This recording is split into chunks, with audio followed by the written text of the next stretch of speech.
596 बरस आपकी उम्र मुबारक है। आपने 14 साल की उम्र में इल्म फिक़ह, इल्म हदीस और तमाम उलूम ज़ाहिरी के आप आलिम हो गए थे। और हज़रात गिरामी, ये तो आप जानते हैं कि बड़े बड़े उलमा, मुहद्दिसीन, मुफक्किरीन हुए हैं, मुफस्सिरीन हुए हैं। लेकिन देखिए कि आप उम्मत के अंदर बहुत सारे उलमा हैं जिनको तफसीर का इल्म मालूम है, मुहद्दिस हैं जिन्हें हदीस का इल्म मालूम है, लेकिन हजरत कुतुबुल मदार के इल्म का आप अंदाजा नहीं लगा सकते कि जो इल्म का समंदर कह लीजिए।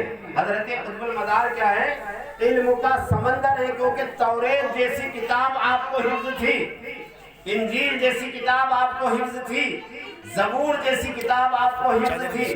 जानते तौरेत की एक तख्ती का वजन 70 ऊंटों के बोझ के बराबर था।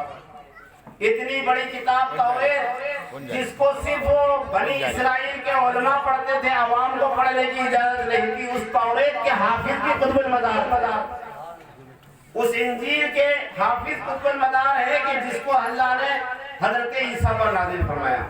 दाऊद वो किताब है कि जिसका जिक्र, जिस किताब को तिलावत करते हजरत दाऊद अलैहिस्सलाम, तो आलम ये होता था कि दरिया का बहता हुआ पानी रुक जाता था, चरिंद परिंद खामोश हो जाते थे।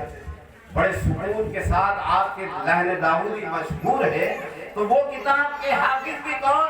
हजरत कुतुबुल मदार।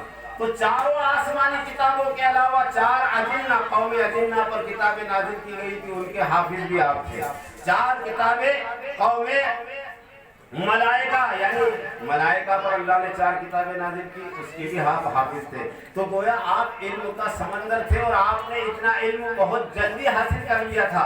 और तमाम इल्म हासिल करने के बाद रूहानी इल्म हासिल करने के लिए आप पहले तो मक्का शरीफ जाने की आपने हाजिरी दी, मक्का शरीफ गए, वहां से आप बायजीद बुस्तामी रहमतुल्लाह अलैह के जानशीन हुए, मुरीद हुए, खिलाफत रही, अपने पीर की खिदमत की 2.5 साल 3 साल के लगभग। उसके बाद फिर आप मक्का शरीफ आए, वहां से आप करबला शरीफ गए, नजफ